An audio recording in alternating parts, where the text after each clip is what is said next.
What it do? Dream Team, it's your favorite duo, Darian and Mackenzie. Back with another reaction video, guys. Here we are with Tristan Kuhn. 8 lies you've been told about Australia.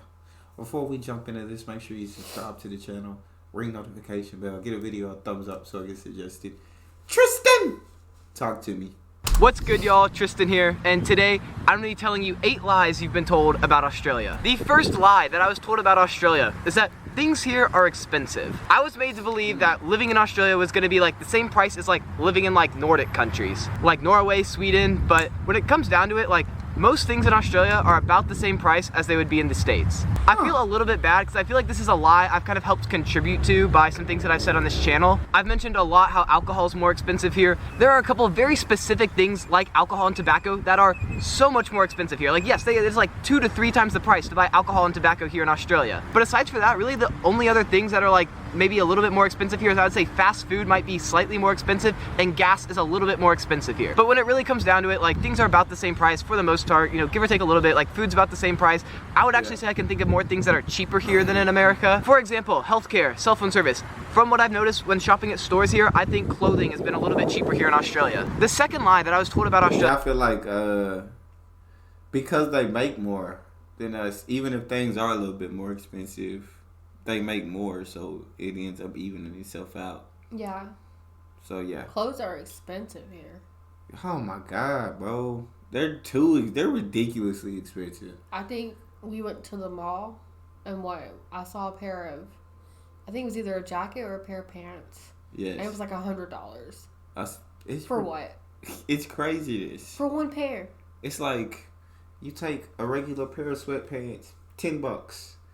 You print the tiniest Nike logo on those pants, $80. Mm-hmm. That's insanity, bro. And people buy it because the logo's there. Yes. Because it's Nike. But like if you learn how to put that stuff on yourself, oh, you're gonna save so much money and still look like you rocking Nike. I swear, and shoes, bro. Oh my god. Yeah, I stick to my New Balance. They're like, I mean, you can get shoes for like $200, $300, $400. I mean, I obviously know like celebrities, you know, they be expensive. Like, yeah.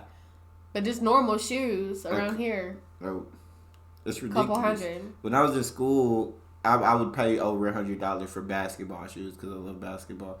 But now that I'm an adult, like anything over $100, I'm not touching, bro. Like Vans and New Balance, they both stay under $100 with their shoes. That's where I stick to. I stick with Hey Dudes and Vans and Converses. Come on now. Hey, I don't do sneakers. on everything. I don't do none of those. On everything.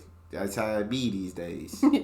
So yeah, it's kind of hard to put into words, but it's like that kangaroos are like some sort of like special, cool, unique animal. Yes, kangaroos are unique to Australia. I don't think they're in any other country. And yes, they are the national animal of Australia. That being said, there's just not really a lot of hype around them like we think there is in the States. I would compare kangaroos here to like our deer in America. You can like hunt them and eat them, like their meat will be offered for sale like at grocery stores here. You'll often just like see them dead laying on the side of the road because they've like been hit by cars. And funny enough, they're actually considered pests in a lot of places in Australia. They're all over the place. Like maybe not in like the cities, but like in general, they're all over Australia. I think there's like 60 million of them here or something like that. They just don't have this like cool X factor to them here in Australia. Like koalas here in Australia, Australians think koalas are cool. Like they are like kept in sanctuaries and they like take care of them. And I mean, they are kind of like a dying species, but they're definitely treated with like a higher level of like care than like most animals. And I don't know, that's kind of how I thought kangaroos were here when coming here. But no, in reality, like kangaroos are just like, it's like a squirrel, like a deer. It's just another animal that's there. They don't like, I don't know how to say. I don't want to say they don't value them, but like they don't have it, like they're not elevated to a higher level than most animals. Speaking of kangaroos, number 3. I'll take a kangaroo over a koala if it was up to me. Really? I feel like it'd be cooler, a kangaroo. Koalas, I feel like they don't do much. I feel like both would be cool, but I think it's just because like koalas, in my opinion, are just so cute. I knew you'd say that. I knew that's where you were going with your answer. I did not want to put this on the list. Like I could not imagine this being a lie that people actually believe about Australia, but like every Australian I've talked to seems to have been asked this by a foreigner, and that is, no, they do not ride kangaroos here in Australia. So Who the thinks this? I don't know. Like first of all, they're not that big. Second of all, where would you ride? Like, what, would you sit on it like this? Like, would you like stand vertically on its back? Like how would you ride a kangaroo? And third, They don't walk, they like hop. Could you imagine how uncomfortable a ride on a kangaroo would be if you're hopping everywhere? I am from Texas. I've been asked a couple dozen times if I ride a horse to school. I think that is a stupid, dumb thing, that misconception people would have. But that at least makes like a little bit of sense, because like it is possible to ride a horse. Like a kangaroo, come on guys. The fourth lie that you've been told about. Give a shout out to her for being from the greatest state on earth, Texas. But yeah, the kangaroo thing. If you think people ride kangaroos, you're just it makes no sense. You're just dumb. I'm sorry to break it to you. It's just dumb. It's just dumb. Simple to play. Australia is you've been lied to about what are some of the famous Aussie sayings. So one is dingo ate my baby. I've never heard anyone say that. The second one is crikey. All respect to Steve Irwin. I think he kind of like made that famous, and like R.I.P. to the great Steve. I'm not saying, I maybe have heard it like once here, but it's not something you hear like everyday Australians say. 3 is shrimp on the barbie. No one actually says that. They don't even call shrimp here, they call them prawns. So if they were to say that, it would be prawn on the barbie, but yeah, they don't even really say that much. And the fourth Aussie saying that they don't actually really say here that much is good day, mate. Like, that is probably the most stereotypical Aussie saying, and good day, they say mate. If you want to talk like an Aussie, yeah, say mate. They say that all the time. But good day, yes, they do say it here. I've heard it. Like, it's not like they never say good day. But when they're walking down the street and they see a friend, they don't say good day, mate. They just say like, hey, mate. What's up, mate? How you doing, mate? Like, they don't say good day. Yes, they use it, but by no means is it the most common way to say hello. The fifth lie that you've been told about Australia is that Foster's beer is a famous Australian beer. At one point, like, I don't know, 20, 30, 40 years ago, apparently it was a fairly common beer here. But in today's day and age, nobody drinks it. If you want like an actual common Australian beer, get like a Great Northern or a VB. All right, my sixth lie that you've been told about Australia is that everyone here in Australia surfs. Let me explain this a little, because there's a lot of truth to this, but also a lot of lie to this. So I'm gonna start this off with some statistics. So 2.5 million people, that's about 10% of Australia, are recreational surfers. That's just based on Wikipedia, but I don't know, we'll trust it. That same website also said that only 420,000 people participated in surfing annually. That's closer to 2% of the Australian population, so much lower. Let me give you my take on it. Yes, a lot of people in Australia do surf, but it's not nearly as many people as I was expecting when I came over here. So first, I was in Victoria. Victoria, like most of the population, is in Melbourne. Melbourne is in a bay, so there's not really many waves there at all. Like the waves are like this big there, so you can't surf. If you do want to surf, you have to drive about an hour and a half to 2 hours like around to get outside of the bay. So do people surf there? Yes, but it's not like, oh, go finish work and then go, catch some waves. Yeah. It's like, no, you need to make like a weekend, like a big trip out of it where you like drive like 2 hours if you want to surf. Then I went to Tasmania. Tons of amazing, great surfing places in Tasmania. That being said, it's freaking cold as heck down there. When I was there, I just didn't happen to see many surfers. Then I went up to Cairns, was there for 3 months, and then I traveled down the east coast of Queensland. It's like a huge state, a lot of coastline. The whole like northern like 2/3 of Queensland, you can't surf in because that's where the Great Barrier Reef is at, and so that kills all the waves. So there's just not good surf. And then there's also like jellyfish and crocodiles and all that, so you don't surf there. Then if you go to the Northern Territory, same thing. There's like crocodiles and jellyfish, and there's just not many good waves in the Northern Territory, so no one surfs there. If you're in Canberra, that's a landlocked place, so you can't really surf in Canberra. Then if you go to Western Australia, there's a bunch of good surf there, but no one lives in Western Australia besides Perth. So yes, you can surf, but no one's out there. Then you get to where I'm at now, and this is the southern third of Queensland. Southern third of Queensland, Noosa was the first big like surfer town that I had seen in Australia, and I was just there like 2 weeks ago. Now I'm in a place called Surfer's Paradise. Obviously, great waves, great place to surf, total surfer vibes. This is what I expected all of Australia was going to be like when I came here. You go a little bit south of here, New South Wales, you go to Byron Bay, like tons of great surf in New South Wales. That being said, I don't want to take anything away from the like beaches and the surfing culture here, because they have sick beaches here, whether you can surf at them or not. Like the surfing culture here is awesome. I guess I just say it took me a while to find that real surfer vibe here in Australia. The seventh lie that you... It didn't seem like nobody could surf. The way he was breaking down the map, I said, can you surf? I started believing that y'all don't surf out there. I swear. Man. It was only little bits and pieces of the map that you could use to surf. I swear, it looks like the only place you can surf is where he's at. And it was like this big. He said, yeah, and I'm not driving no 2 hours to surf. Nah. I'm not.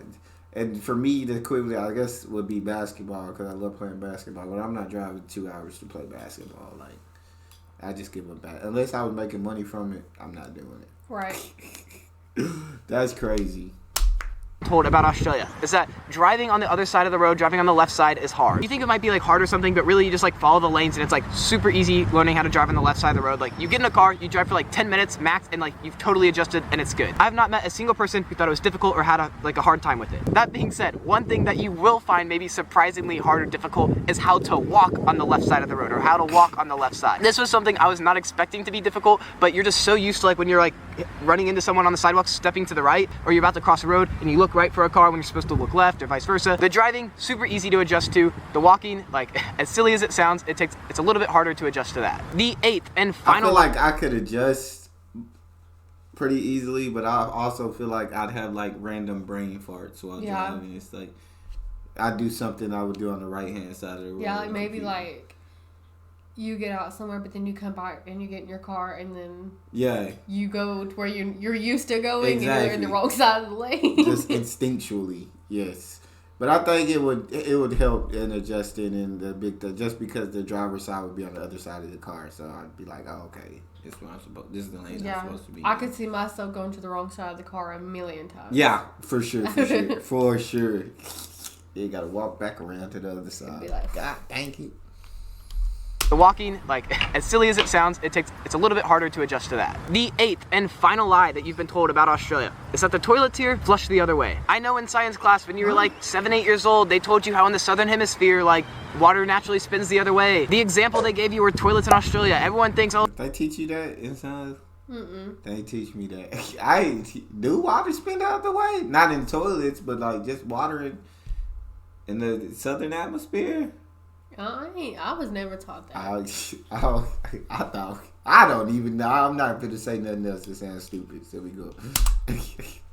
Oh, toilets in Australia flush the other way. Well, I hate to tell you, but this is totally false. This is a complete lie. Yes, maybe scientifically they're supposed to spin the other way, but the reality is toilets here just don't spin at all. So I talked in another video, like, this is what an American toilet looks like, and this is what an Australian toilet looks like. They have way less water in them, so while our toilets do like a long, like, spinning slow flush that sucks down, the toilets here just do a quick, like, suck down, no spinning at all. Like, I've been here for a while, I've traveled a lot, probably use over 100 toilets. I'm telling you, I look every time and nope, not a single one has spun. If you enjoyed this video or you once believed any of these lies, make sure to give this video a big old like. Thank you so much for watching and peace out, guys. I'll be right. What's good, y'all? Tristan Kuhn videos. But yeah, I feel like some of these lies, I don't think I'd seen this video before. This is our first time reacting to it, so we're reacting together. But there's some of these things that I just feel like weren't lies I was told about Australia. Yeah. Some of them I just didn't know. Yeah, exactly. I've never heard of it before. Especially the toilet one. I've never heard. I don't think I've ever heard anything about no toilets. I swear to God. Oh, everything. She's not lying. But that's all we got for this. You guys got a favorite video suggestion? You can subscribe to Patreon or drop it in the comment section. We out.